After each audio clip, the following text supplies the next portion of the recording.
Here we go, folks. Getting into match number 5 of the day. It's TookTheKids taking on RentFree. This is probably the closest scoreline matchup or standing matchup that we have had all day. God, Tanner, I think your tongue ties, cookies too. You guys are getting me all tongue tied now. It's seeping in by the end of the day. This is the 5th place team taking on the 1st place team. This is the closest matchup we've had, although I mean, last one was 11th and 6th, and look where that got us. So, who knows what'll happen. But cookies, we're gonna start with TookTheKids. Mr. B's team, they are 1-1, but they've looked good so far. I think they can give RentFree a challenge. Yep. You're damn right they're gonna give him a challenge. Mr. B. Whoa. This is a wholesome program, cookies. Excuse me. We can't be Rated using M. that kind of For language on mature. here. You're doggone right, Mr. B is gonna lead this team to victory because you know something? Out of everyone in North America, out of everyone in the world, this team had the best sense play I've ever seen out of anybody. Ever. And that's my critical point, but I'm saying it right now because that's how biblical it was. They were using sense on throne amazingly. They took care of Oculix, even though they struggled at times. And it came down to a 1 versus 1 at the end. Gavini, he carried them through the day. He led them to victory with his LMG. And Forceful, you talked about how this team, they didn't look like they warmed up. They were missing a lot of shots, you said, and I quote, did you know that they scrimmed the whole day leading up to that match? No, they were scrimming they had a boot camp before the match, and they were still shooting and missing. So I think they shouldn't do that today. Don't you agree? I agree 100%. So we learned they did a 4-map scrim right before the game, and Too much. we had this problem in stage 1. Like we talked about, they need to do warm-up scrims, and they started doing them.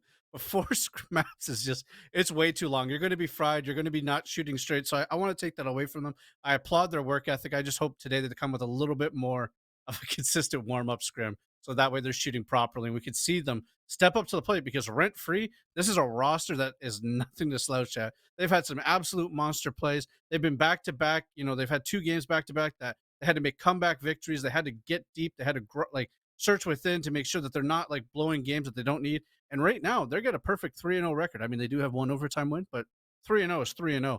And the player I wanted to highlight today specifically, yes, Dexter's been doing really great, but it's Twiz, right? And Twiz is a player that, coming into last Playday, he was not a primary player on the roster. He was in a sub position, right? Which means, you're stand-in, you come in once, and then you're gone. And we talked about how excellent of a performance that he had in the first 3 games that they played. And RentFree kind of just went, you know what?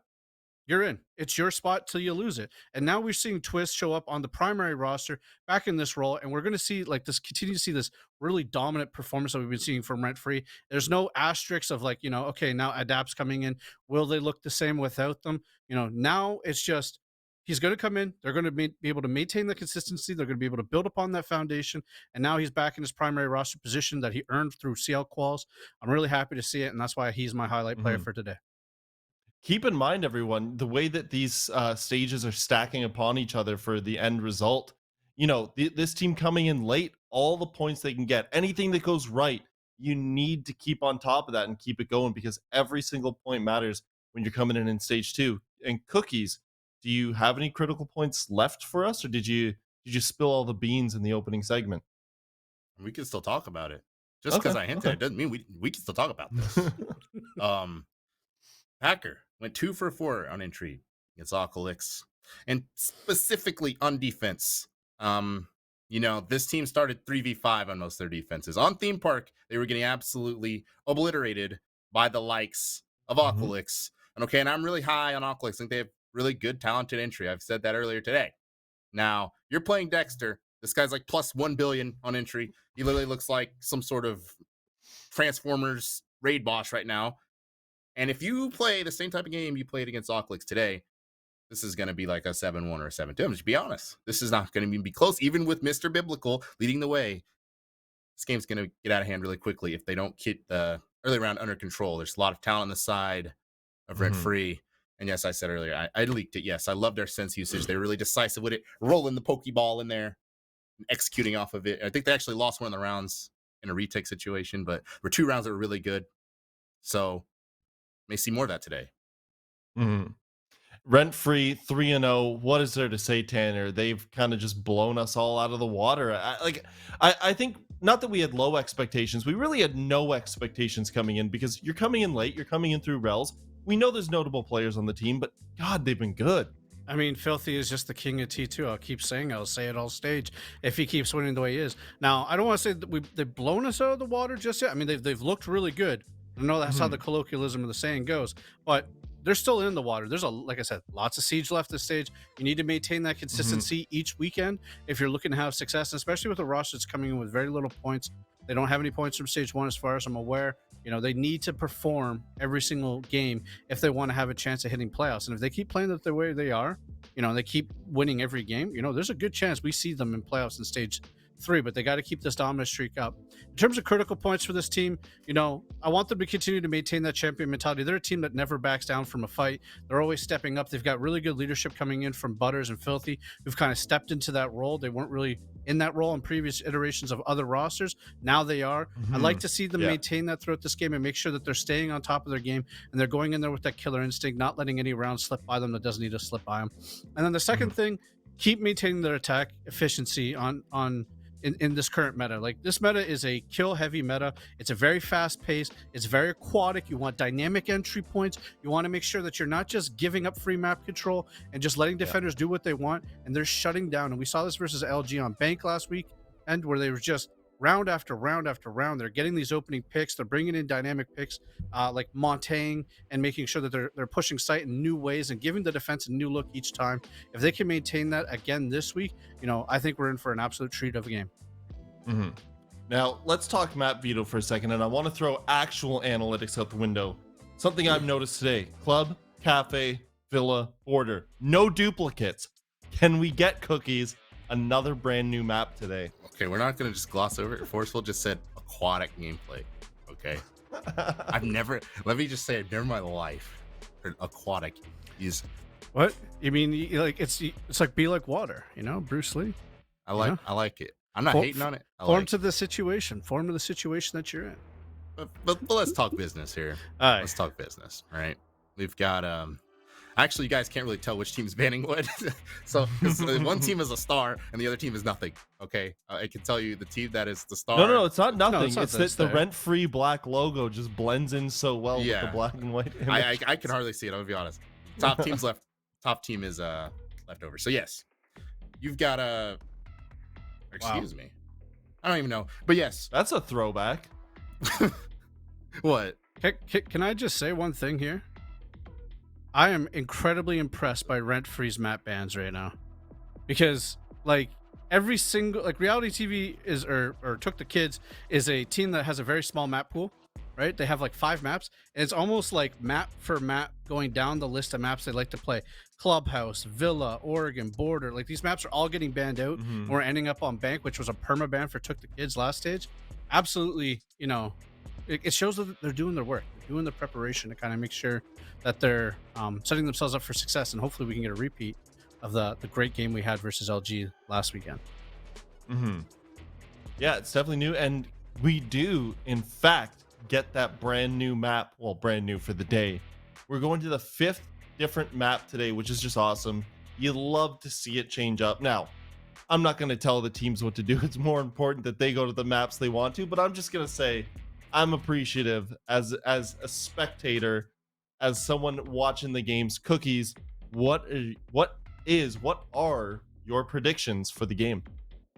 So aka RentFree, aka leftovers, aka the team we all picked except Crows. 29%. Utterly I'll take worthless. But you know what? I'll take I will it. say, We cursed the last one. we should cursed be it. confident, Brim. We should be confident in our picks here, because leftovers, aka RentFree, they have an exceptional bank. As you said, Forceful, you hinted at it with the Montaigne plays, all that stuff. You might see TTK unironically ban Montaigne today. That's how much they kind of crutched it in that game to recover, or the last time they played it, at least in that last bank game they played. They used it to recover a lot of lost attack rounds for them. It's really strong direct takes you can do with Montaigne, and yeah, I just think RentFree has the edge in this one. And you all agree with me clearly, right? Yeah. I'm curious, Tanner, because I know how good you are at this kind of stuff. behind the scenes, as we went into last matchup, you said, I'm telling you right now, it's Luminosity 7-4. And I mean, you hit the nail on the head with an 8-7 victory for Gaming Gladiators. So going into this one, what's your prediction on the scoreline? I have no idea. I mean, this game is very competitive, right? Especially in Challenger League Yeah. right now. I think that's why you're seeing some of us dip below the 50%. Now, I'm not making excuses here, but this is one of the most competitive stages of CL. Yeah, You just Every- made an Parity. excuse. Every team is Parity. you just throw me under the bus, both you guys. Tag team, let's go. But but I think in a game like this, I don't see it going to overtime. But if it, well, you know, I don't even know. Mr. B loves overtime. Mr. B loves overtime, so I don't know. I've Here's the thing. no idea. I think RentFree, Tanner. I think RentFree, we look at the team on paper and It's it almost looks very 74. good. But we always know that Mr. B has this ability to wrangle his team and turn and get the most out of them. And I think that's the mark of like a good IGL, a good team in general, that the cliche, the sum is greater or greater than the sum of your parts. And I feel like TookTheKids, Tanner, really capitalizes on that ability. I mean, absolutely. Mr. B showed in his IGLing that he's able to think critically and see what is presented in front of them and find adaptations that are giving his teams these wins. Specifically, where we're seeing it is on the attack, where he's able to like analyze what the defenders have. He's able to get the information from his droners, his entry drones, and basically be able to formulate a plan which is different than what the attackers have seen each time. And he's basically just one step ahead, it seems like, on most teams that he's playing. And I think that's like the one big asterisk I have for this roster. You know, obviously Gavini and Packer, they can shoot, but you know, Mr. B's ability to adapt, to have foresight, to see what's going on, think critically, that's the big asterisk of why I can't really predict if this game's going to be close or if this game's going to overtime, or if TookTheKids is just going to win it all. Well, this might be the most obvious statement of the day, but you know, we're going into a matchup where the team that plays their game the best will probably walk away with the W. But here we go into our final match of the day, 5th map of the day. It's TTK taking on RentFree, going to Bang. Well, I appreciate, you know, the warm, fuzzy sentiments for Brimstone. All the whole is greater than the sum of its parts, all that. Personally, I think Dexter is going to smoke Mr. Biblical. I'm being totally honest. I think the only thing Mr. B is going to be wrangling in about 50 minutes is a big fat L. That's my take. Now, I'm being a little over the top, but John, to be perfectly frank, I feel like RentFree's momentum does not stop with TookTheKids, but that's just my opinion. Yeah, because I feel like there's a lot of similarities between the two in terms of trust of their IGL. I mean, we talked about Filthy and Butters, how long they've been around the scene for, how well they can construct certain plays. I feel like it's just, especially for Dexter on the entry and doing so well, he is being enabled quite well, and also just having the factor of being very mechanically skilled and doing his job well in terms of hitting those shots, where TTK, they are still a little inconsistent in that department. We saw them on week 1 lose a 2v5. When they were trying to get a post plant down. And although they have been able to, you know, like we've all mentioned, even on the desk, wrangle up some of those silly plays, we still have TTK also throwing a lot of rounds as well and having to come back from those substantial deficits. So, like we mentioned in the desk, if we continue to see those early round problems, TTK, they're probably not going to have the luxury of being able to come back from those down bad situations against a team like RentFree, which have looked almost unstoppable for the most part. Well, attacking bands rounded themselves out. Nook and Jackal off the board. So one op that you'll normally use for that full clear to be as thorough as possible. The other, an operator you would use to just try and either cause some chaos in the late round or try to sneak on in the early round to tip the scales early on without too much potential cost in terms of utility. First defensive band, John, we have coming through is Castle, something we see quite a bit and saw not much of on Borders because, well, he was banned out. And here, similar story to probably Border, just an operator that is very useful on extensions that you will no longer have to worry about. Seems like a tech pause being called early on here, trying to fix some of the potential Moss issues that are being called at hand for the moment. But at least the ban phase seems a little interesting. Having the Thatcher available could potentially allow for a lot of Heartbreach to go down pretty easily.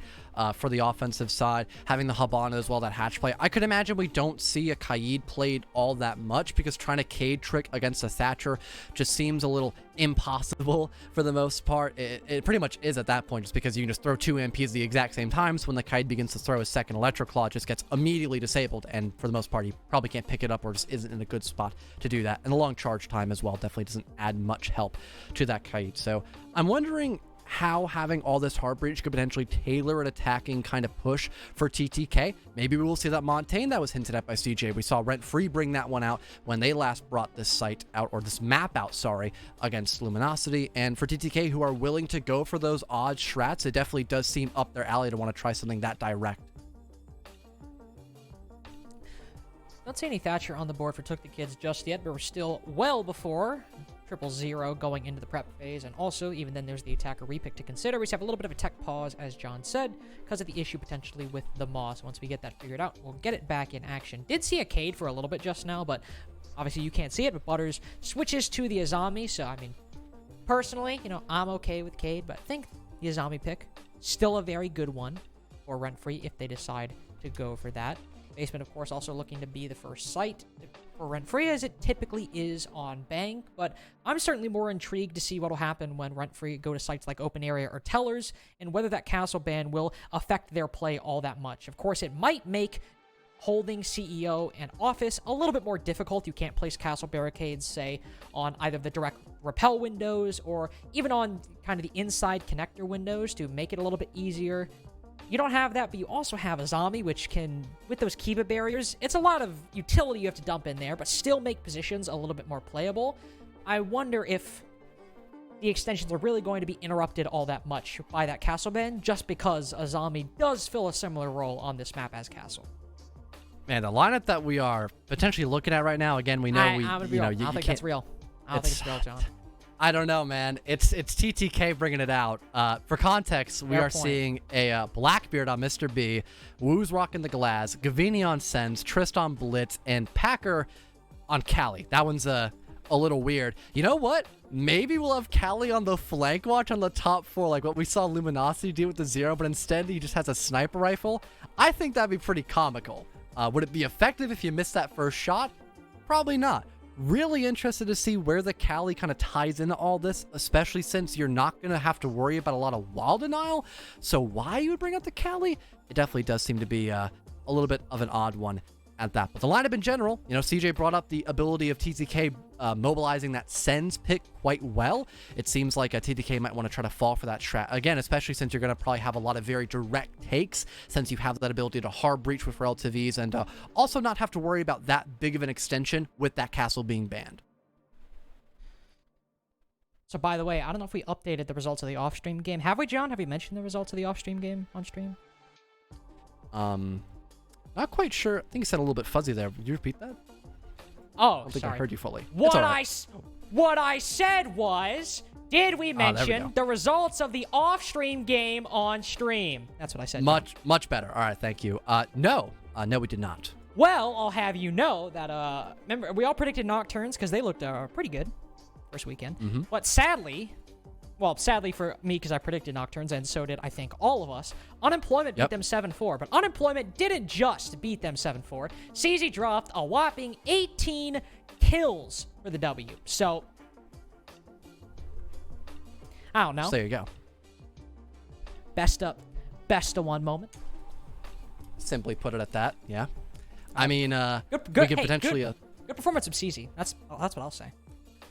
I mean, again, it's like what we talked about when the matchup itself was actually happening, that was on stream. CZ and Hat, if they can do their own thing, it goes a pretty good position for Unemployment outright. They were always a very slow team, not only in terms of adapting in the current meta, but also just in general, getting those vital picks, getting that vital map control. It seems like their new roster is doing a lot of justice for them. So it is nice to see them finally get their strut. But unfortunately, we're not really walking ourselves into the match just yet. We'll have to take a quick little break to fix this Mosh issue and then be back in just a little while once that gets resolved. Don't go anywhere.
But mankind won't be destroyed. The fact that you and I are working here today is evidence of that.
everybody.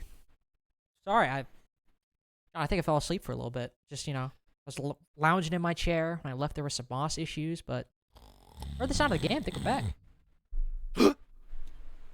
Oh. Are you also Round asleep? one just started. Yes. Oh my god. I can't even find the right words. A little bit of a more, I guess, evening fog now. I can't even say morning fog because it's 10 o'clock at night here. Guess just waiting on the rehost, like you had mentioned, just got the best of us. But at least seems both TTK and RentFree are well in spirit as of now.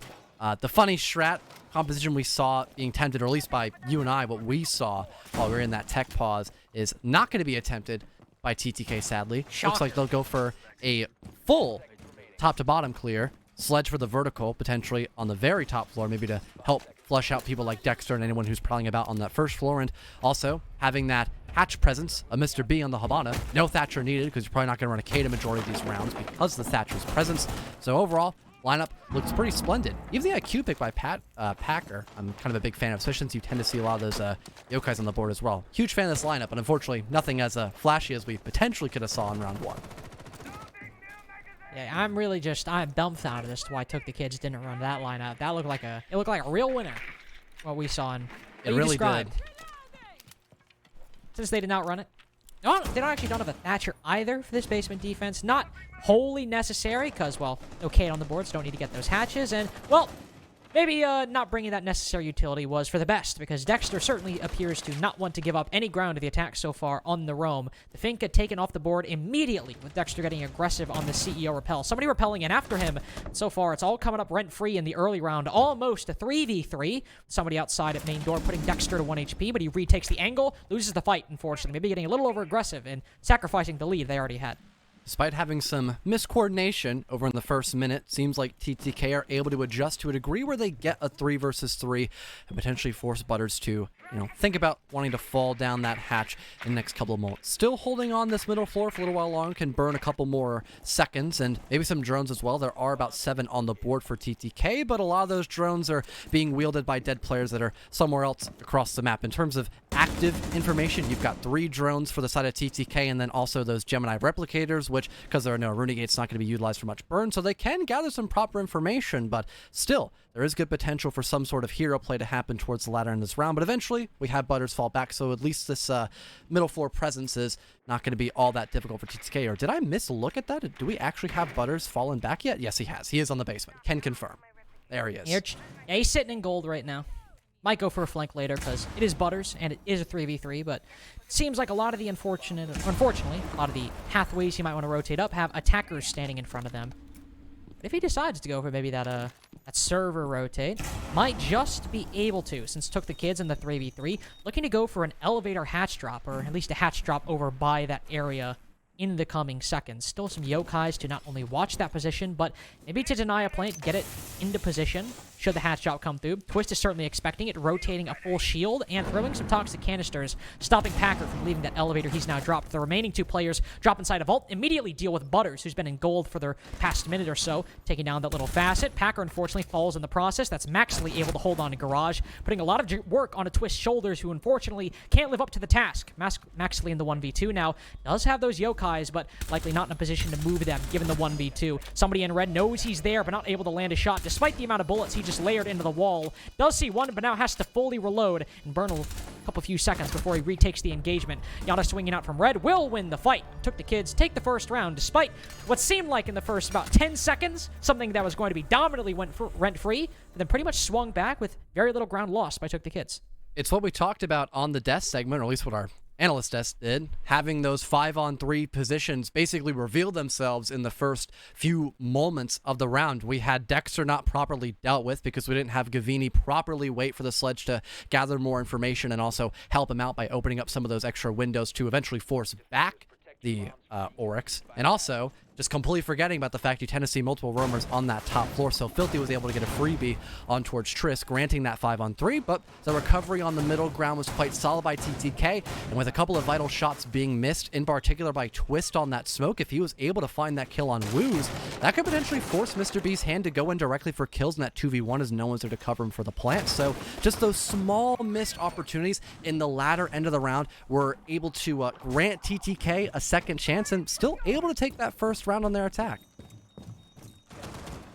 Very successful early round for RentFree, which is something dangerous that TookTheKids will have to look out for. Even if they were able to recover in the mid to late round and stop RentFree at the end, allowing Dexter and Filthy to be able to get the kills that they did and have the room they have to do what they want with on that top or middle floor, depending on where they decide to roam, is something that TookTheKids will need to worry about going forward into the remainder of their attacking rounds. Filthy is still on that top floor, and I was about to say, I imagine Dexter is as well. Hadn't spectated him yet, but he is Oryx, and Filthy is still Vigil. Imagine they'll be on that top floor holding down CEO and stock in that general area, and what do you know, John? They are. I mean, it only makes sense at this point. Having to fully extend on this map altogether, especially on the basement side, is just pretty much the bread and butter of a lot of defensive rounds in particular for Locker's room. Seems like TTK are going to be a little more methodical about that drone game. They don't want people like Filthy just to slip past their fingertips, and allowing people like Dexter as well to still get that opening dual stat line padded up extra thick. And because of that extra information game and extra time being spent catering the deal with Filthy, Wu shuts him down in the first minute, and Dexter now has to potentially fall back in. Well, he can't fall back in time. He's caught in the sprint, and Gavini will put him in the dirt. A 5v3 now, favoring the opposing team. TTK in the lead now. I have no idea what Max was doing right there, but I think he was worrying that with Dexter and Filthy gone, TTK might be having a lot easier time to start pushing towards the site with those two key fraggers, especially Dexter on that Oryx potentially now off the board. Got to rely on Butters if you want any hope of this roam succeeding, but I imagine just given the fact that it is a 3v5, he might try to get a kill, maybe get a couple more drones, and then fall off fairly quickly. TTK do have active intel on his position, and once he's tagged a little bit, he'll let off a parting spray and then drop back down to the bottom floor. Minute 30 gone, and unfortunately TTK are in a, or RentFree, excuse me, are in a tough position. They likely need to get aggressive to just try to stall out the push towards the side and maybe get a kill in the process, but doing so when they have to go up these staircases or peek these hatches, very risky. That aggression is exactly what we're seeing here by Twist, but there's no utility on main stairs, so he gets his eyes burnt out by a flash, and Mr. B is there to greet him with a Type 89 as well. The Finka cuts away at Butters' HP as well, leaving just Maxley alone on marble stairs in a 1 versus 5. So far, TTK in the beginning of this matchup have been looking quite strong, and it almost seems as if they're not going to be able to throw away this round in the dirt. Nope, they will not be able to in the slightest. Even that close call is still a win for TTK, and land out round number 2 flawlessly, twice as good as what we saw earlier the first time this site was in play by RentFree. TTK aren't fooled by Filthy or Dexter on that roam whatsoever, and round number 2, they made it even better start than they did previously. They take down Filthy early on, and even though Dexter sees that drone spot him, he shoots it, he starts sprinting forward, and that completely gives himself up to the player pushing from vending machine. Obviously, Dexter was probably going to lose that fight just because they didn't tell on him, but still makes it a lot easier for the attack. And once they're in the 3v5 at that point, like I said earlier, RentFree are in a difficult spot. Usually when you're in that 3v5, you don't want to play site that early on. You want to try to get aggressive, bring back some momentum, maybe even a kill if you're able to.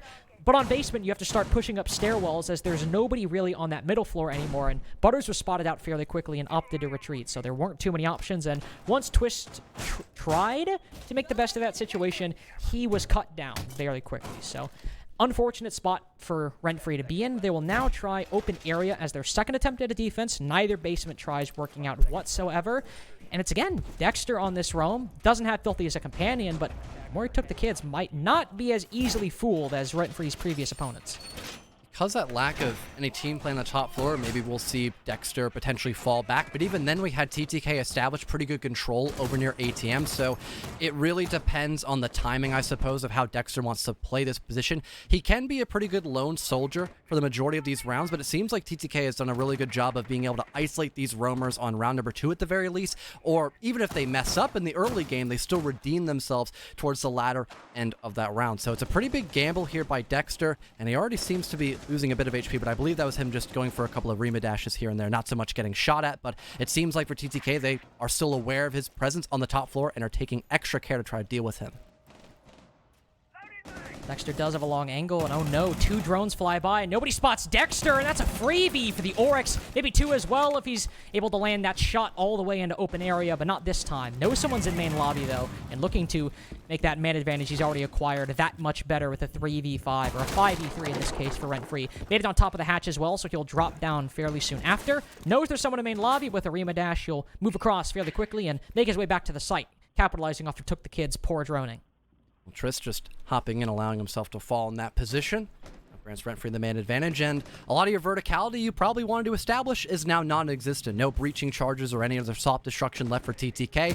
It's going to be probably a very linear round for the most part leading into the rest of round number 3, except for maybe a couple of grenades and some hatches being opened up as well, where you could find some success, and also locating that person all the way in the basement floor. Butter's just not in a good spot outright, gets cut away by Woos to equalize us up, but still, it will most likely be a very linear play by TTK, and if that site presence is just strong enough, it's more or less probably going to be a round win for RentFree.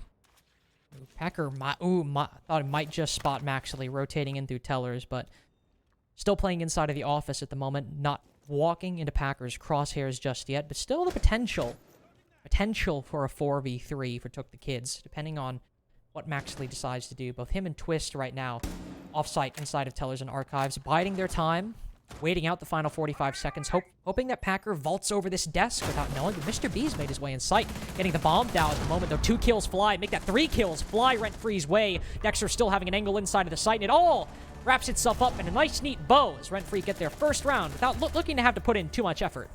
Well, a good attempt by TTK to at least realize we eventually have to get into sight and try to go for that defuse. But again, the lack of vertical presence at all, it didn't force RentFree back at all. They didn't move away from their light lurk extension. So that ladder or that final pushback we saw by TTK, even after they lost their sight attack altogether, just didn't seem to work either. And like I had mentioned, because we still had plenty of anchors just stacked up on the site, preparing and being anticipated for that drop down eventually by TTK, they were able to perfectly stop any kind of shenanigans from happening before things got too hectic. RentFree finally get around on the board and will now try to reattempt the locker site for a 3rd round here. Not in a row, of course, but just in general. And it seems like their lineup is pretty much the exact same. Nothing too much to really, I guess, rediscuss, since we've already seen this round number 1 and 2, except for maybe just the general play style of what we see moving in towards the actual action phase. But again, just the preparation looks pretty much the exact same for not only RentFree, but also TTK and their lineup too. I think maybe Filthy or Dexter should try to give up that. If they want to roam on that top floor, of course, maybe they should give it up a little bit quicker, as TookTheKids have, well, once they've spotted out Filthy and Dexter, the first fell fairly quickly, and Dexter wasn't long for this world a long time after that. Dexter's still setting up the same angles he always would. Maybe this time he'll play here for the first 30 to 45 seconds, then rotate down. Maybe Filthy will already be down on that middle floor. I'm not too sure, but either way, just banking on TookTheKids not droning you properly. It got you the opening pick in round 3, but still not something to bet on, especially coming after rounds 1 and 2. Once again, TTK, they want to get this top floor pressure as quickly as possible, acknowledging how important that roam game can be to have if going for some sort of flanker, just in general trying to work some of these picks. Dexter at least having backup by Filthy this time could allow for some extra success on this top floor, maybe holding it for a bit longer, but so far Dexter is already being forced back towards front desk and might have to fully commit to dropping down, but he wants to try to find some sort of pick perhaps, or at least wait for another dash to set him away. Triss, though, quick on the draw, is able to get rid of the Orcs, and now Filthy has to go for a hero play, but he's got backup by those yokai, so he can begin to charge more and more forward, but Gavini expects it, and just like that, TTK once again flawlessly take care of the top floor. Filthy is more giving himself up to that Finka, understandably so, wants to maybe get a little aggressive, thinks the yokai can stun him and give him the advantage he needs in that gunfight, but once again, Dexter sitting inside a CEO. He's gotten the opening pick 2 times now, but 3 out of 4 times he has not lived to rotate very far outside of CEO, and both times now, Filthy has died with him on this top floor. This roam from RentFree is not working out, even beyond the opening pick when they get it, and still end up giving TTK the advantage, and now RentFree are in a similar situation, a rough spot to rounds 1 and 2 in a 3v5 with not a lot of easy ways to get aggressive on this site. Yeah, and I believe Butters is probably fallen back once again at this point, so you can't even try to go for that hero play. TTK probably expecting someone to charge their way up through main stairs, immediately drones out Butters, and once again, he has to fall back. Also having the Xyrus charges as well is going to make it a pretty quick job in terms of hatch play, which again is just going to allow even more time for TTK to gather more information and just set up properly in this 5-on-3 to have a seamless execute. Gavini hoping that someone will get aggressive on marble stairs. Hoping that Butters or Twist will push up and make up TookTheKids' mind as to whether or not they have the ability to execute 50 seconds remaining. Nobody will do it just yet. Nobody biting like Twist did last time. Might be a tough pill to swallow, but maybe waiting for the drop is the preferred option in this case when taking a gunfight up a stairwell is just too big of a gamble. Maxley is waiting inside a vault where the majority of the drop was previously on that first basement round. And gets the first kill as a result. Mr. B not even dropped on top of that hatch. That's diffuser for Maxley as well. Maybe he knows.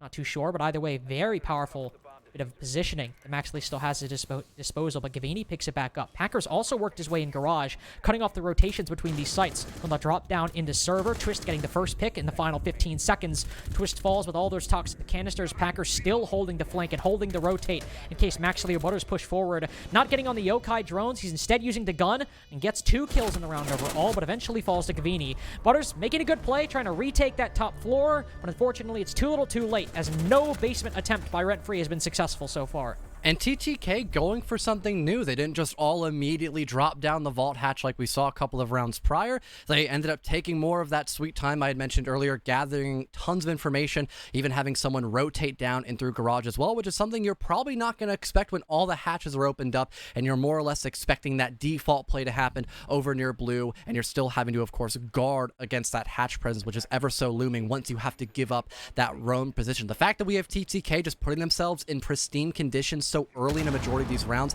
it does allow them to get away with a lot of plays you're probably not going to want to expect in those final 40 seconds, and it basically costs the round completely for RentFree, giving them no external options to try to redeem themselves except for going for those X-Factor plays, which have also been denied quite well by TTK for the most part.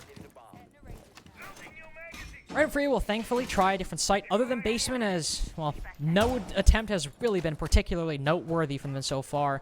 Open area is still locked, of course. They'll go to CEO to try to make their next attempt. We'll also see Azami for the first time, which we haven't, oddly enough, up until this point. Maybe an Azami on that upstairs hold, able to put Kiba barriers on those windows, or maybe block any angles from main door would have made things a little bit more palatable for Dexter, but either way, that's done and dusted. He'll attempt it here, and on CEO, that's definitely a difference maker that can help a lot, especially with a castle ban on the board, able to block a lot of those windows that the attack will sit on rappel for minutes out of the round. Definitely something you want.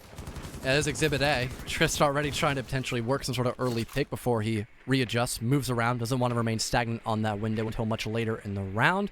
Not a bad idea at all. TTK, they've got a couple of wide options to potentially pick and choose them. Of course, getting that back default wall opened up to go for the standard plant is a good idea. Also, because they have that range breach, they could also try to go in through elevator if they want to, weakening that position overall if they want to have someone creep their way up through ATM, and also maybe even try to help deal with the player who's extended into the janitor hallway / stock hallway, because if you're able to break some of those hard panels, that'll force back the player behind the shield and could potentially allow you to get more map control in the early bits of the round. But so far, Mr. B, he's just set up for the default hard breach, getting that back wall opened up to potentially tease that plant once TTK are set up in the right positions to do so.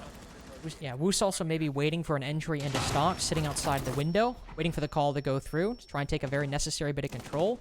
Kiba barriers also being destroyed by the attack, forcing Dexter to play a little bit further back into the site than he might otherwise feel he should, or feel that he wants to. This is a quite unfortunate default cam left up by TTK, and on top of that, only 3 drones remaining. I mean, it's CEO. You can probably assume a lot of these positions are being held by the defense, but with only 2 drones and a default cam still on the board, this gives Butter easy info on where and when to pre-fire in all these spots. First kill goes Dexter's way, as Trist peeks in from square and loses his head on a very long angle. And a potential for the run-out parting could definitely seem possible with RentFree just gaining that man advantage. It does seem to be a little too risky, especially if that ends up failing. You would then cost your man advantage and probably give some sort of upper hand for TTK. Now they're the ones having to try to make their first move, still having to worry about a player inside of stock as well. It just seems to be a lot of minute tasks still trying to be overaccomplished by TTK, and they are just slowing down moment after moment and losing even more time. But at least Gavini finds something with a grenade kill on towards Butters.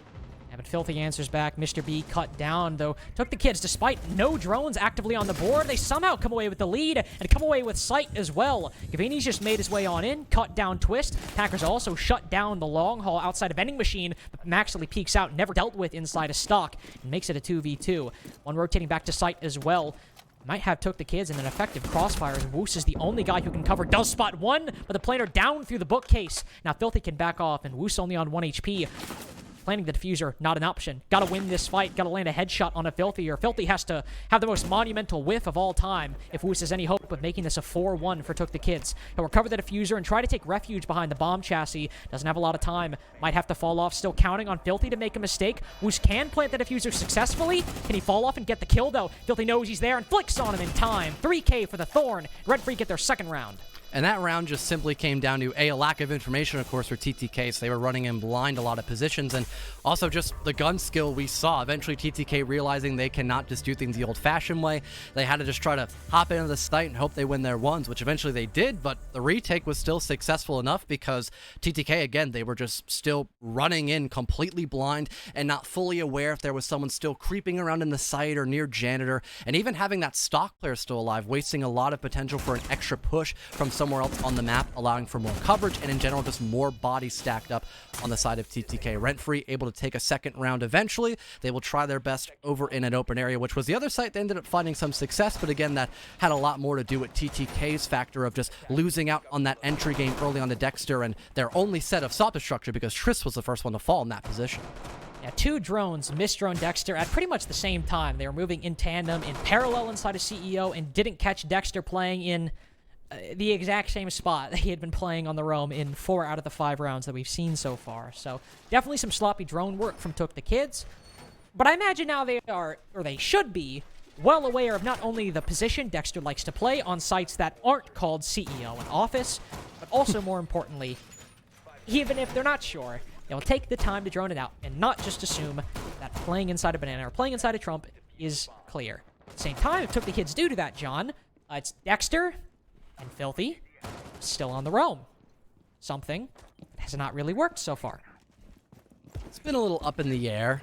Not consistent. That's definitely a good way to describe it because some rounds we've had Dexter just outgun Trist entirely if he's a little too overexposed, doesn't have anyone to back him up properly, or we have Trist actually take a little more time, properly drone out Dexter, and even have backup from Gavini, pardon, as well to either help tag team Dexter or just eliminate Filthy, who is trying to back up the other roamer, funny enough. So it's been a pretty big battle between both these two teams, just trying to establish this top 4 pressure early on. Wu's actually trying to join in as well, maybe gather even more information to make sure no one can go for any cheeky plays over near stock, potentially holding down that cutoff angle. And for once, we see an early fallback, which honestly I think you and I are both a pretty big fan of. It makes sure it remains that 5-on-5 and RentFree don't lose anybody early on. That's what we were hoping for, that even though it's admirable, and I certainly have confidence that Dexter can still win those fights if he keeps rolling the dice, definitely falling back early and not giving TookTheKids that 2-man advantage that they have had in many of these rounds so far, aside for Sore Eyes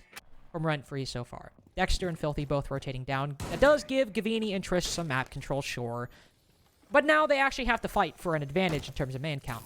And they don't just have one gifted to them. Max and Twist right now holding down Tellers and Archives, and Dexter currently ratting all the way still inside of main lobby in Lone Office. Or sorry, that's Filthy lurking in Lone Office right now. But still positions that TookTheKids have to drone, and with that Vigil, it could be very problematic and something they might not find. Still a major lack of information for the most part in general for TTK, having just about 5 drones left. That grenade not going to meet its mark on towards the Cade Claw, but the shot with the 416 carbine most certainly well. Great patience by Filthy as well. Guarantees that 5-on-3, and it looks like the fallback is really paying dividends. There's nothing much left to stand here on the side of TTK. Going extremely well so far. Trist and Mr. B now the only ones left. Mr. B able to open up that stock hatch if he wants to drop down it later on. I imagine that'll be his best bet if he wants to try to get a 4-2 half for TookTheKids. Trist, unfortunately for him, though, on the opposite side of the map, trying to work his own pick, and Twist catches him completely off guard. Now 1v5 for Mr. Biblical to try to work his way out of. Does spot one, but he's just completely asleep as Maxley swings him from behind the teller's desk. 3-3 half for RentFree, and finally glad to see them change some of their strategies that have been working out, even if it took all 6 rounds. And that top floor roam was still very effective because it just wasted time and also drones in general from TTK. They, once again, had a general lack of knowledge to know where exactly RentFree were playing. They were in a lot of ratty positions that you're not going to want to always check for, and it did cost TTK a lot of life when they were still not only trying to clear out that middle floor presence that wasn't just the site presence, but also just trying to eventually try to work their way in for an execute, which once again just didn't really work out all that well for them. A 3-3 half, definitely not bad on Bank, but both teams definitely having some small mistakes that weren't fully readjusted until it was a little too late, I suppose. Butters also not having exactly the best half, really just kind of a non-factor on their own, which, I mean, isn't entirely his fault, because his 2 co-roamers died, like, 4 out of the 6 times on the defense, so not exactly his fault. But to be fair, hopefully now switching to the attack, we can see him come into play a little bit more. Also see an Osa coming out from RentFree. Intrigued to see where they want to go for that. Maybe go for that server plant, set up some Osa shields for coverage. Maybe you want a garage as well, just to try and cover off that angle fairly safely. But surprise, John, we still have an Oryx all the way on the roam. And Dexter, shocker, getting aggressive and already taking server control and opening up one of the walls. Not having the back wall reinforced when you've got 2 in pocket definitely seems a bit questionable, and that allows RentFree to already set up a talent shield with a nice long line of sight as well on top of it. We could potentially see RentFree just try to go for a plant in the next couple seconds, because it'll have to be a full-fledged retake by TTK, so really the only thing slowing down RentFree at the moment is probably just going to be Packer and Mr. Bean. I don't even think Packer is in a good spot to utilize the Toxic Smokes. He might be a little too far away unless he perfects the lineup. I know Mr. B is too far away. Nobody in red to land that C4. You have to solely rely on these smoke canisters until you get a C4 in a position, even if you can get a C4 in a position. Packer can land that smoke effectively, though. Does land it in the default spot, able to stop Twist from moving into server. Mr. B also might now be able to get in that position, but still relying on Packer, no, heavily. Will only hold it for the time being, not throwing it just yet. Trist might be able to get a pick as somebody starts walking on in. No smoke canister, though. Packer still holding it. Impacts go out instead. They might destroy the Osa shield, but no denial whatsoever. Butter's able to hold it down. The smoke actually missed, stuck inside of red. A major misplay by TookTheKids that give a post-plant situation for RentFree at a 5v4 very early on in the round. Everyone from TookTheKids like a clown car filing into a site, but they're all cut down by the various guns from RentFree. A flawless round to start out their attacking half as they move into the site and leave as quickly as they came.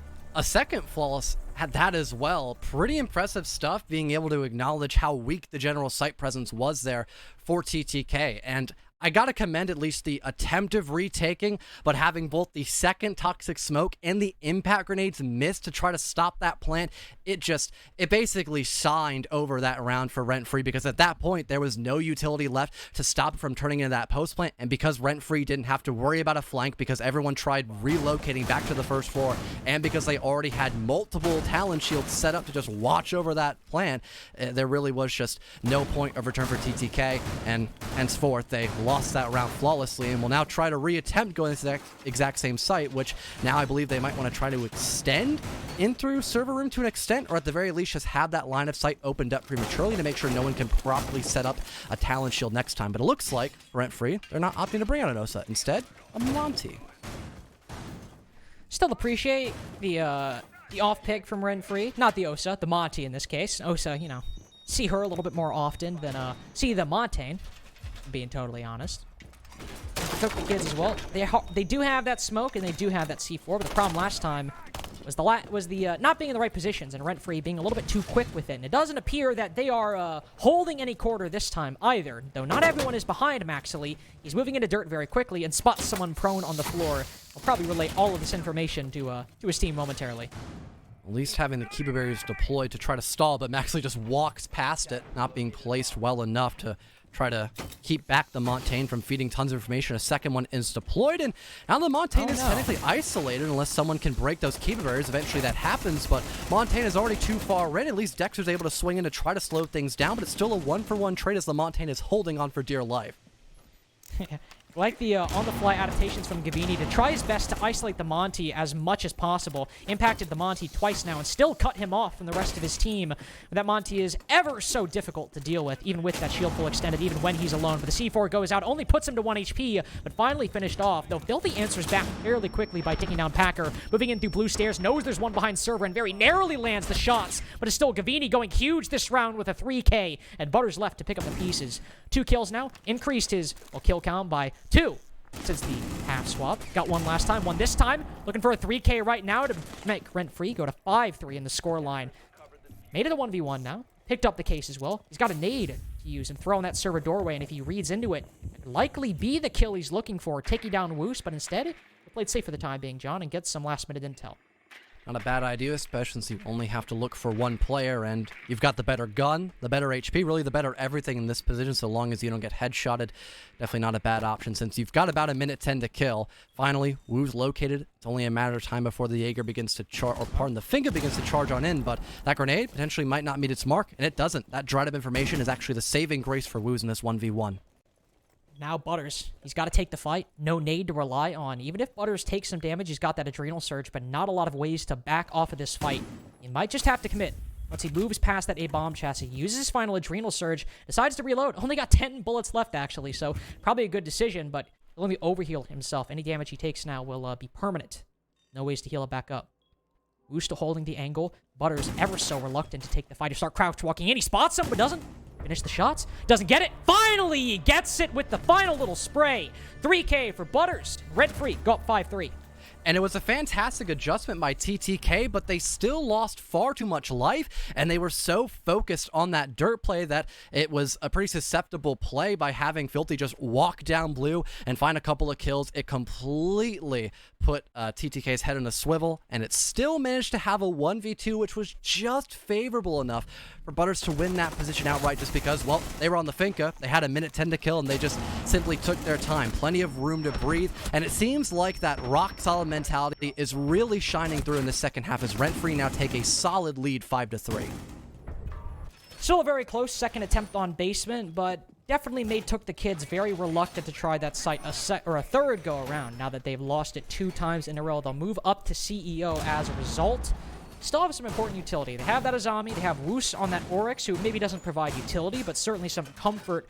The T5 1.5 wants to use it. And also Mr. B sitting up behind that deployable shield outside of stock. I will say, normally we see Wamai play this position with some impacts to try to make it very difficult to clear him. And putting the ward in there, you do get that deployable shield, but with no impacts and no projectile denial, it's a lot easier to burn anybody playing behind that shield out of that position because you're not wanting to Wamai there. RentFree once again opting to bring out the Montaigne here in the hands of Maxley this time around. It didn't work out fully, even when trying to attack lockers, so I'm really interested to see what the main idea is here for RentFree. Maybe just trying to get a plant down as quickly as possible, just potentially hoping the roam game is just too far away, essentially, to try to retake properly, so RentFree can just kind of stack up bodies, or maybe even try to go in through ATM and just kind of power walk your way up through gold stairs because you just have that mountain of a shield potentially. Either way, definitely an interesting decision by RentFree, but at least across the map, Butters is now able to equalize his scoreline 5-5 as he cuts down Trist early on.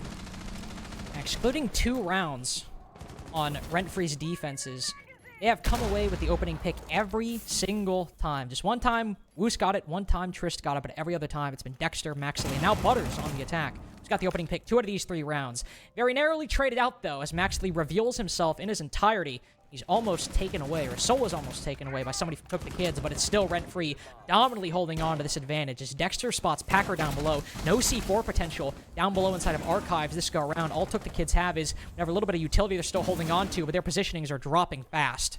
And they really have nothing to counter this Montaigne, especially now that things are in a 5 versus 2. They have no nitro cells, only a singular impact grenade at that point, and now you only have Gavini, who is trapped near metal. Another flawless round for the side of RentFree, as I guess they must have read into the team composition and figured we could probably just get a lot of free map control, feed ourselves countless amounts of information, and with TTK having a lot of struggles so far in the second half, they will, rightfully so, go for some sort of timeout and try to think things through.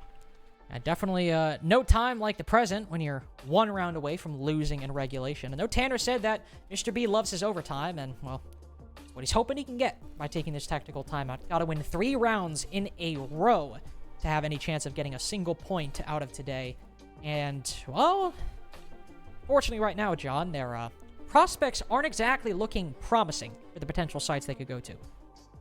It did originally, because they properly adjusted, at least for unlockers, but even then, RentFree just still outgunned TTK, and because their slight overextension during that 2 versus 1, it did grant Butters the eventual clutch. Now see the storyline we've built up here at 6-3, so yeah, there are a lot of dwindling options for TTK altogether. They will try to reattempt lockers, once again trying to establish that heavy roam presence, but RentFree, they are just pretty much unfazed about that. They are still just running the Montaigne because for the most part, if it ain't broke, don't fix it. And really, it only got countered once. And again, RentFree still won that round outright.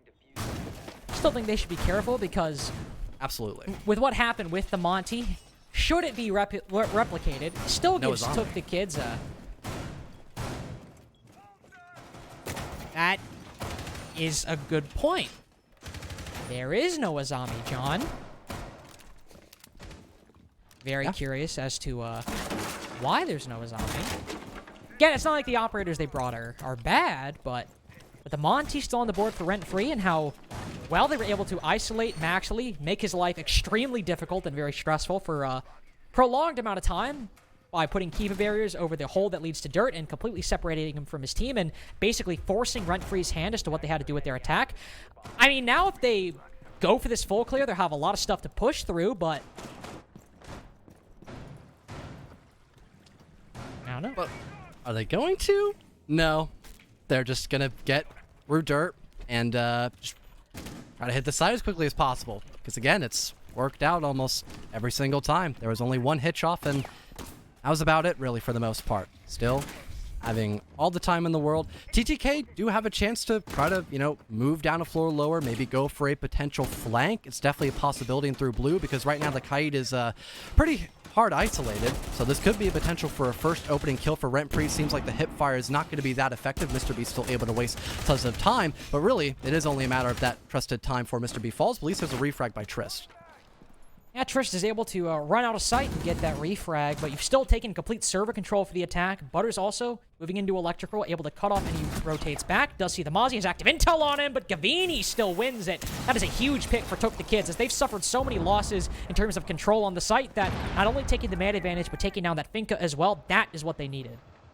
And now able to at least reestablish that man advantage and really have RentFree try to think about dealing not only with that site presence, but also the roam game that is still doing okay for the most part. Gavini is still alive, but very low in HP.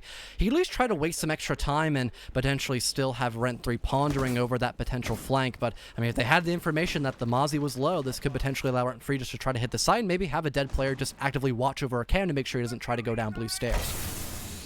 Filthy's still concerned about the potential offside presence, knows Gavini might be in stock, and he's only on 1 HP. This could be a 3v3 in the making if Gavini overplays his hand, but Filthy is waiting, hoping that Gavini will rotate out. So he's pretty confident that he can win that fight. Hacker starting to expend some of his primary utility. One smoke canister going out, but not much to be found of it just yet. Second, landing exactly on mark, forcing Maxley to back off and to wait another 10 seconds before moving on in. No nades to deal with any of these positions. They'll just have 1 smoke canister and 6 flashes, which, to be fair, can be powerful in their own right, but they will have to cover this via gunplay and have to hope that that is enough to do the job. Monty's starting to move on in, throwing that smoke canister, but right on top of him, Imagine TookTheKids have a pretty good idea where Monty is planting with that final smoke canister going out as well. They will no longer have the advantage of covering that line of sight. Woos goes down, though. Gavini, he retakes the hatch, only on 1 HP, but he can still have an impact from behind. Twist gets a kill on the site, makes it a 2v2, but where's Filthy? He's got to catch up with the rest of his team. They know Gavini's on these stairs, but it's only Filthy in a 1v2. Gavini knows he's here, goes for the pre-fire and lands it anyway. Despite the 1 HP, Gavini has probably the highest impact for TookTheKids out of all of their defensive rounds. Just by simply staying alive, he was able to eventually have RentFree gloss over him, expecting him to maybe fall back to try to slow down that post plant from being a possibility in that round, or even a reality at that point, as it was getting pretty close, if not for those last couple of gas grenades to slow down RentFree. Having that flank go off without a hitch, eliminating the Montaigne, one of the key factors RentFree have been utilizing to get these round wins on the board. And funny enough, as of right now, they still have Maxley on this Montaigne. They are really committed to bringing out this French operator, and it seems like TTK are slowly trying to adjust against it, but there still have been a couple of close calls, to say the least. Haven't seen TookTheKids try open area just yet, John. And after that that success on basement, albeit a little bit of a close one, but still that success on basement, maybe try something new, maybe freshening things up. That is what they need. They've been, they've been stuck in the old rotation of basement and trying out CEO. Maybe open area is exactly what they need to make this work. They're still going for the usual roam you'd see off-site, and they have Mr. B on the Vigil. Not Triss like we saw last time, not Gavini, who I think maybe deserved a hand at the Vigil of the Oryx after his performance on the Mozzie. But instead, Mr. B and likely Woos to play offsite. RentFree trying to go in for the somewhat of a full-fledged clear. They've got Dexter already out on Terrace, getting ready to go in for a bit of information. Gavini seems to hear the audio call, so he's just waiting for someone to hop in and break a couple of drones here and there as well. And I believe even here's somebody out on one of the many window repels potentially as well. Not too sure where that call was made. Yeah, it is Filthy just waiting to drone his way on in, having backup by Butters as well. And that play by Gavini almost works out without a hitch, but Dexter just barely surviving, only getting shot around the shoulder area, is able to live and still try to fight for this top floor, having backup now by both the Buck and Fink as they begin to enter the building as well. Filthy definitely having a little bit of a prolonged engagement on that top floor, at least a long angle one, all the way over towards elevators, but takes more damage more than he suffers. That's been the pattern for RentFree in the first minute so far. Though at the same time, it's come at the cost of 2 C4s from TookTheKids. Not necessarily what dealt the damage, but both Packer and Gavini have used their secondary utility and to no effect, or at least not to any major effect in the round so far. So you won't have that for Plant Denial anymore, and with no smoke on the board, really relying on those Maestros in the late round to do a lot of the work that you would expect from either those C4s or smoke if he was on the board. At least for RentFree, you still have your Habano alive, can get some of those hatches opened on up, and also having Buck doing quite well on top of that too, is able to utilize that skeleton key along with some breaching charges in the back of Twist Pocket 2 to weaken that site presence, and also the lurk game that's happening over near Archives and Tellers as well. Still everything being done in a timely manner by RentFree. The only thing they've got to worry about is probably trying to work that man advantage and potentially having a lack of information, at least on Mr. B's position, because currently sitting over near Marble Stairs, he could potentially go up for a flank, which could be devastating for the defense. Butters might just reveal his position by walking past those beakers, knows someone is in small office, but might know Mr. B is just to his right. Tags up Packer inside of the site, but Mr. B goes for that full retake of the top floor after coming away with that first pick, but unfortunately decides to sprint into stock and gives away what could have been a golden opportunity for Chaos instead of a 4v4, giving RentFree one more chance, taking the advantage with only 45 seconds remaining. Butters has still worked himself in a good position and gets a kill as a result. Gavini rotating inside of the site falls to that LMG from the Finka. Now they are really relying on these Evil Eye cameras as the man count dwindles and lowers, relying on this Evil Eye to do the work of what Mr. B and Gavini no longer can do. Butters taking control of Archives now, and some hard breaching coming through on that quad panel, but certainly not a lot of holes that you could run through like a Thermite or an Ace. Still relying on a lot of these kills to come through for RentFree, even with the advantage. 15 seconds remaining now. Flash is going through. Stock drop. Twist moves down to the bottom floor, but shut down by Packer as his feet hit the floor. The pre-fire is working swimmingly for RentFree as Woos is the only one alive. 5 seconds left on the top floor. Can he deny the plant? He drops and spots him at the exact right time! Makes it away! The single angle works! Keeps TookTheKids alive for just one more round. And once again, off the back of a beautifully timed flank, the perfect second, and then he just fades away out through the other hatch as well, not expecting anyone to be able to pick up that case or even expect some sort of last-second attempt to stop that round from being a RentFree win altogether. I really thought they had that one in the bag, but Woo's just trying to shut up, I suppose, and potentially trying to grant overtime as well for TTK, since Mr. Biblical always loves to go on those sorts of plays. A pause is being called, potentially a timeout here for RentFree, as they're probably a little frustrated that they just lost that 3 versus 1, again, just off the lack of information and the lack of anyone playing above to stop that flank. I think it was Mario going down the green pipes too, like he entered the new area, threw a shell real quick, then hopped back down another one.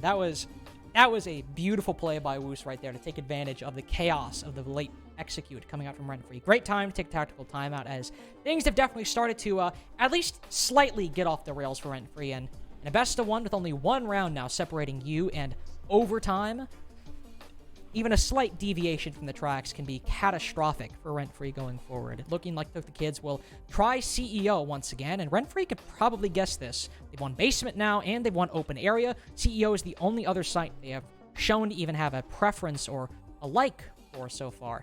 They can account for that possibility and what they could do on the defense. We do see Maxley bringing out the Monty once again, but with attacker repick, that could change.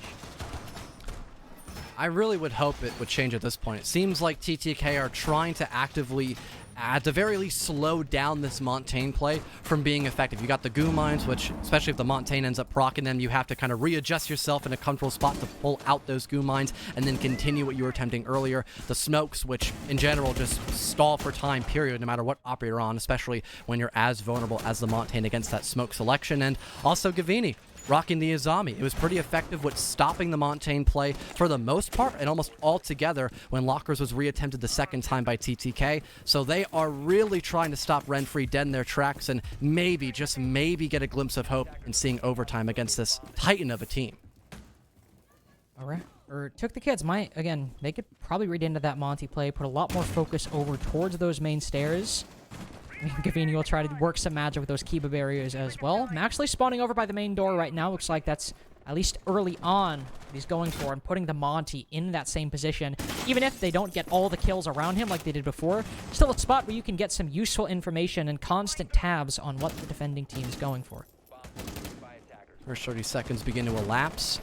RentFree are still once again just trying to apply that pressure on the on the window repel, I should say, sorry. Maybe trying to find some early kills. And besides that, it seems like RentFree still want to try to go for that exact same, just kind of walk in through ATM, go up gold stairs, and hope for the best. But we saw a goo mine placed over here previously, and if not detected by Twist Drone, that could potentially stall for some major time, especially since both Woos and Packer are not too far away from that position either. They could definitely play together, maybe find those kills on the people that are trying to back up the Montaigne actively, and maybe force Maxley just to completely give up on that position altogether.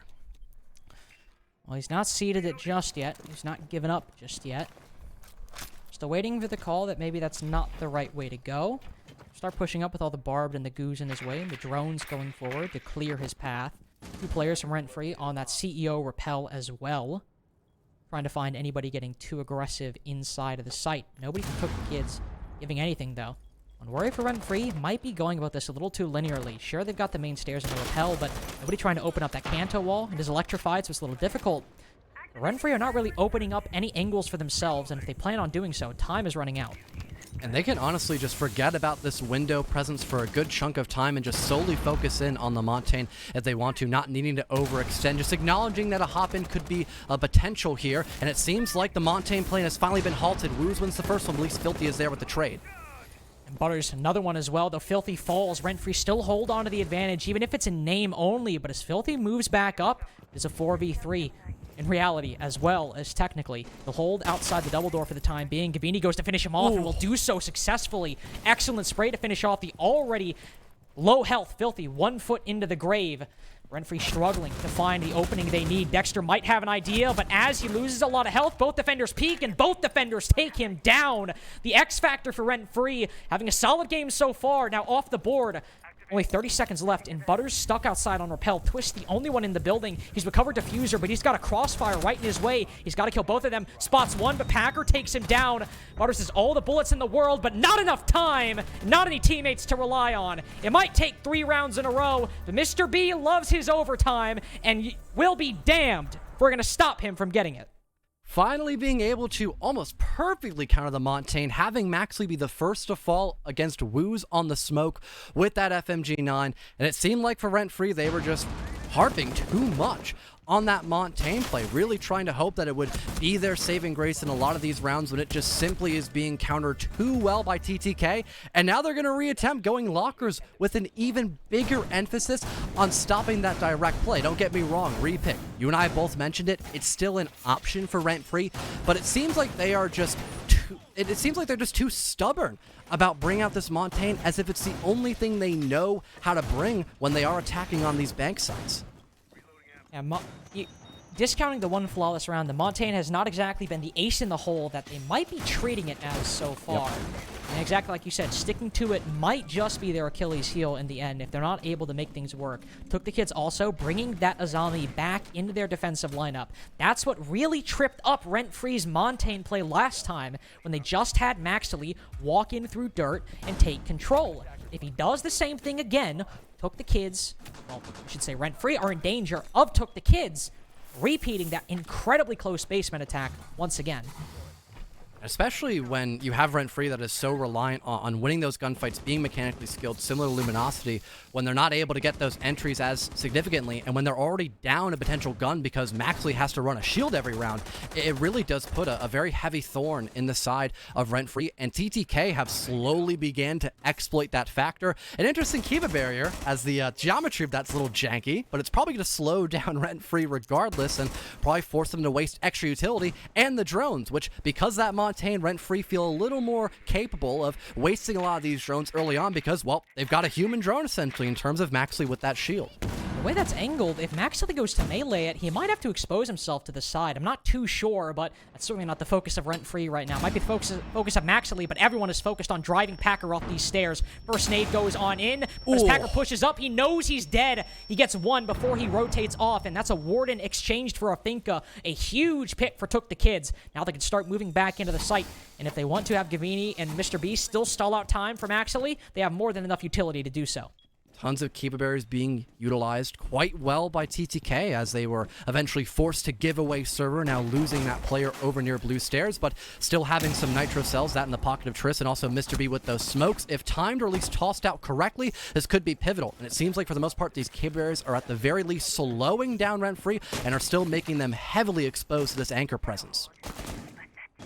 Slowing them down, but Maxley has made his way into the site. This is the point where no matter what is in their way, RentFree want to get to, and now Maxley will try his best to bait out this utility. C4 pre-ripped, will Maxley still read into the possibility that it's getting thrown? He will, but he falls off too late. The Montaigne shield a little too slow to pull back out. They lose Maxley, but they've already got the control they need. Even with that Montaigne gone, their back might be exposed. RentFree could still be able to get this bomb down, as Mr. B only has one smoke canister remaining. There's nothing else.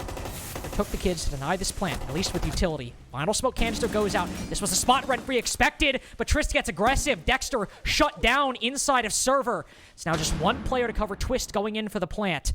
Obviously, there's no smoke canisters, there's no C4 either, but this is so much for one man, for Filthy to do all alone. Twist peeks out, and he can't even cover it! He sees the back exposed just above the desk, getting that diffuser down. There's no more chance for RentFree to go for that.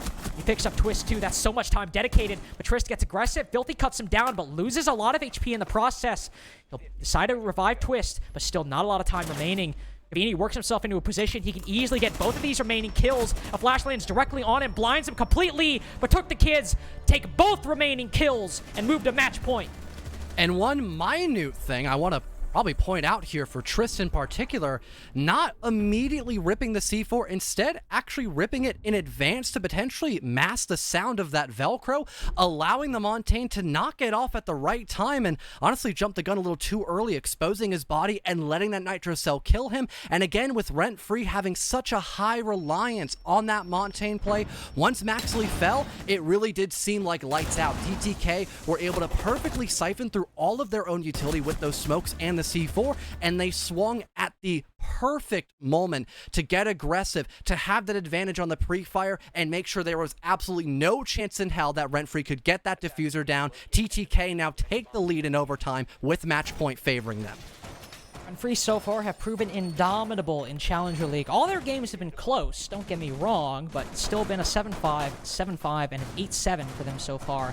And Mr. Biblical and his merry men might just be the first team to take down what certainly seemed to be the best team in Challenger League Stage 2. It's based on results and maybe play so far. RentFree get to go to the defense now, which, and so far it's been 3-3 for both these teams, but clearly something is going wrong on these attacks. Maybe a pace change, switching the sides. That'll be enough to loosen the gears and get them back into shape. Dexter and Filthy, though Filthy switching to the Mutant before we get into the prep phase, did fall off that Vigil. It's just that Dexter, being the Oryx, the operator he has played time and time again so far, his role on the entry, either getting the first pick or being the first pick, that could be what decides if we go to round 15 or if TookTheKids are the first team to beat RentFree.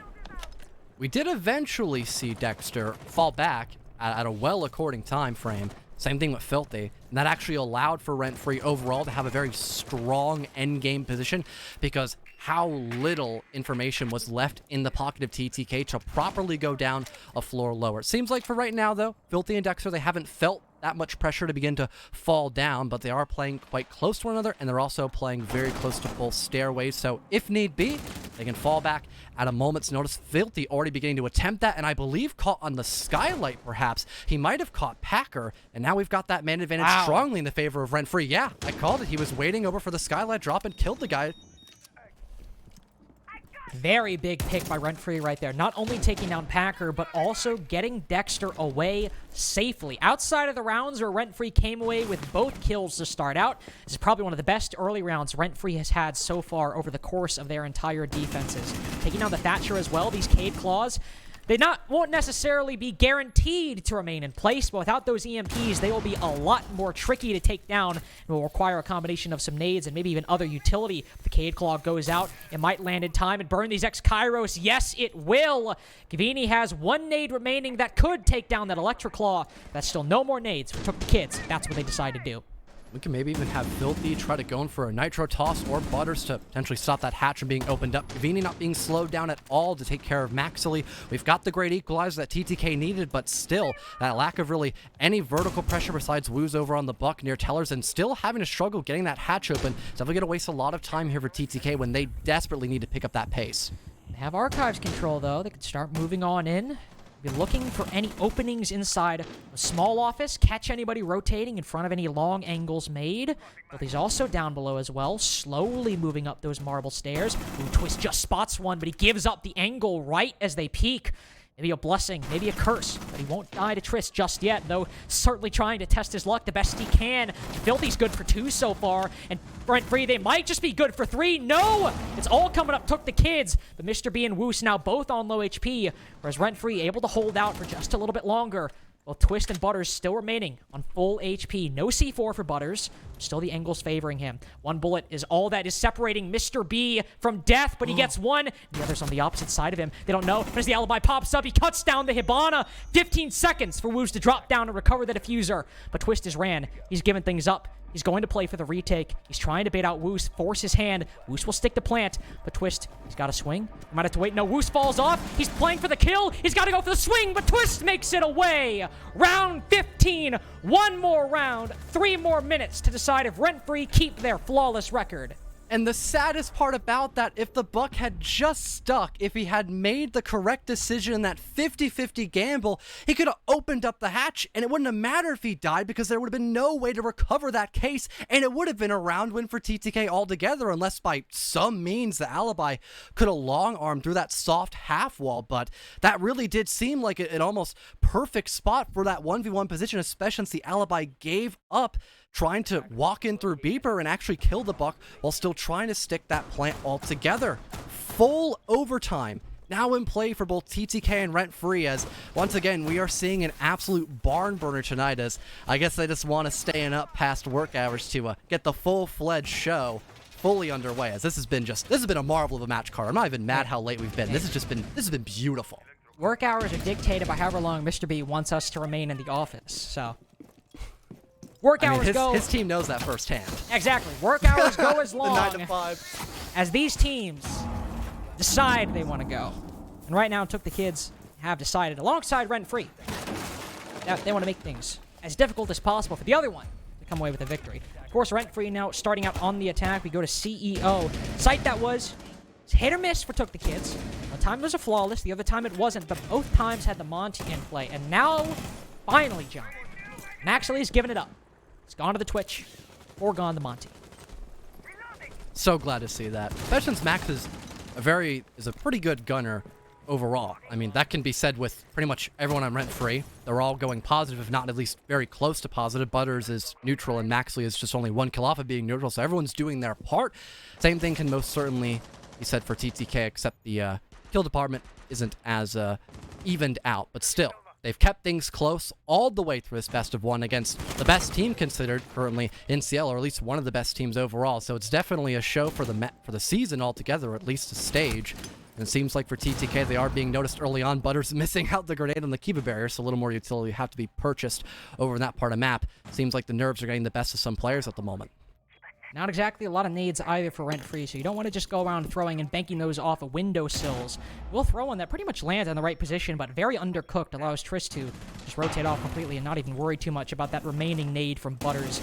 That's one bit of utility, one bit of useful utility. Gone 6 is a Kiva barrier, but there's a jump out for Mr. B. It's a 1-for-1, and Butters already using the vast majority of his utility, but still a powerful kill for TookTheKids. just denying one of those many LMGs, and really your only LMG at this point is definitely huge, but Max, no longer having to be stuck on that shield, can get proactive and actually take a gunfight and win it against Trist. The man advantage back for RentFree as they slowly begin to burn through this utility and try to clear out the players stuck in elevator.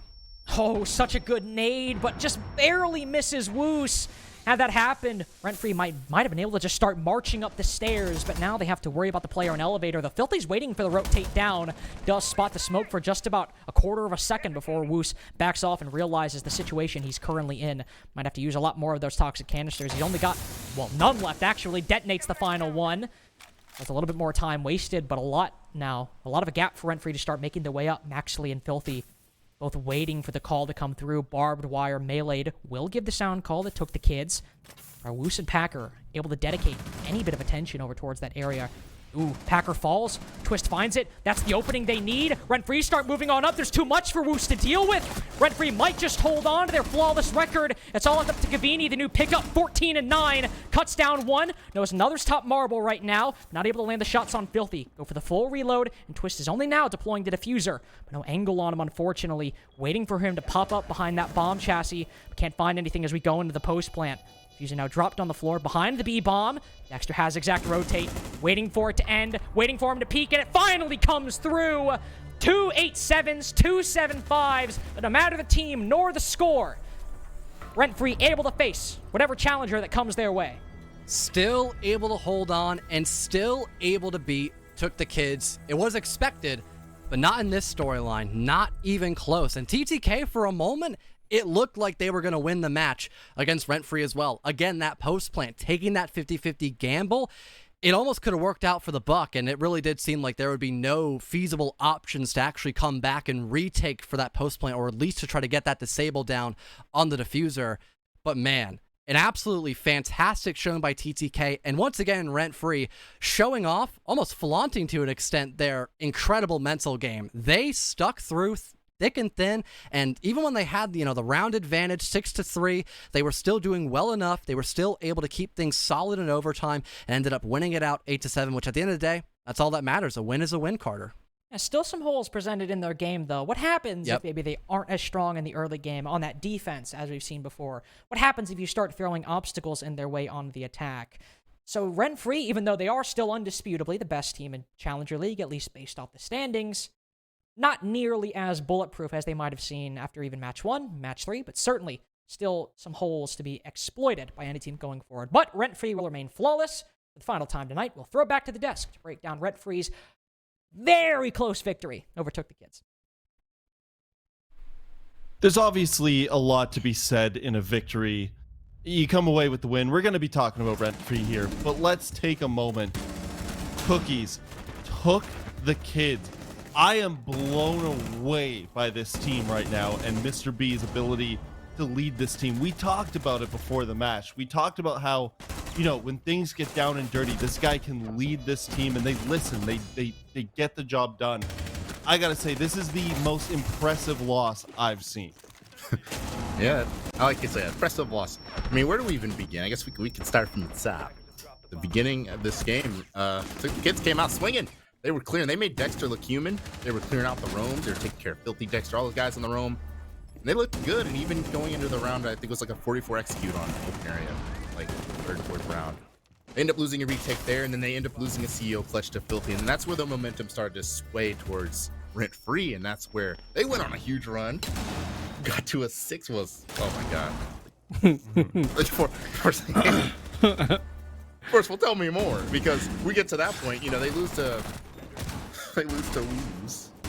I mean, it's 6-3, and all of a sudden everything just starts to tilt back on the side of TookTheKids, and that's a pure leadership thing. And then obviously you got the big clutch coming out from Moose. That's probably the biggest highlight play right there, because if they lose that round, they lose this game, they lose 3 points. Woos comes in, he gets the steal of the century when he downs the planter inside of open area, and then just manages to just vanish. He just Houdini'd his way out of there, and now we're making our way to overtime. Absolutely great gameplay coming out from both these teams. RentFree on the overtime half, they were able to come out with the win. I really like that bluff coming out from Twiz, and you could see, sticking with Twist, that that was the right decision because he came up absolutely massive in this game, going 14-9, dropping a 1.33 rating.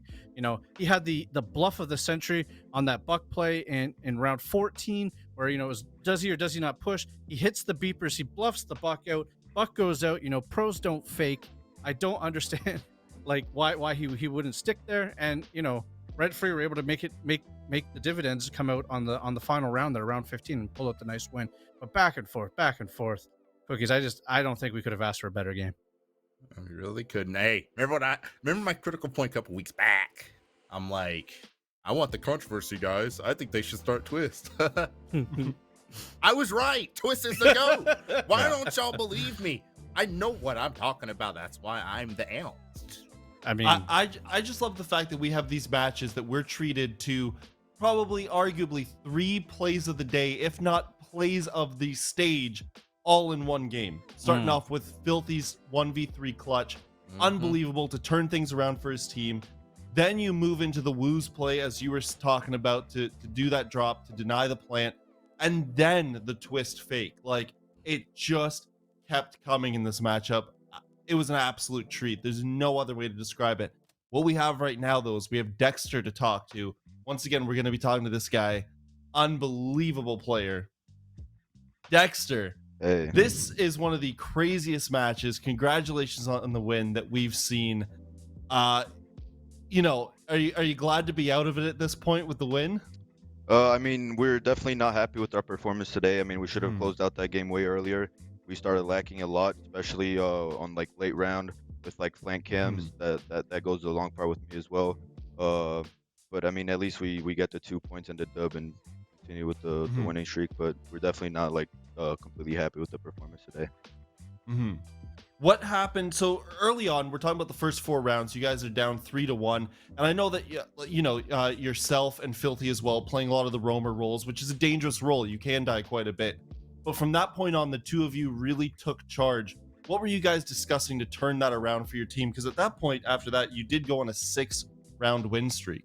Yeah, well, we just noticed that they were playing super passive. They were just like the first couple rounds we started losing because they were just playing super passive and just cutting us off. And then we just decided to stop giving them those easy just freebies and then just shooting drones and falling off and making them execute. So even though it is a big win for you guys, a lot of work left to do going into tomorrow, would you say? Yeah, definitely. I mean, I don't know why every time we play Bank it goes 8-7, but we definitely need to like cracken that up and make it better for sure. But Well, I gotta say, as a spectator though, we had a ton of fun watching this game. Thank you for the match and good luck tomorrow. thank you very much. Getting a little treat in the background from some audience members in there as well. Boy, oh boy, you know, I mean, maybe we're smiling a bit more than they were after that one, because it must have been. I mean, Tanner, as a coach, I don't want to knock him for being upset about it, because you're competitive, right? And like he said, when you're up 6-3 at that point, you want to close it out. You expect to close it out. What are the kind of emotions you think going through that room right now? I mean, there's obviously like a little bit of frustration, a little bit of elation of being able to pull out that win. And as a coach, I'd be saying something along the lines of like, you know, the enemy gets a say. You know, you guys played a hard-fought game. You don't wins don't just fall out of the air. You have to earn wins as they come, and everybody knows that. And RentFree put up one hell of a game for one hell of a respectable opponent at this point. We can't be sleeping on them. And they came up and they showed up. And the fact that you guys were able to stay with it and stay focused and stay dialed in, even with, you know, the comeback that they started to pose, you got to be really proud. You got to pat yourself on the back. Obviously, mistakes are made. We'll VOD review those later. Today, just appreciate the fact that you guys are able to pull up the 2 points in a much needed, very close game. Now, when we look at the standings, CJ, I have to ask, RentFree, obviously sitting on top there, by the numbers, we know this. TookTheKids still sitting in 5th. But are TookTheKids, after a match like that, putting in a name for themselves for contention near the top with the rest of those teams?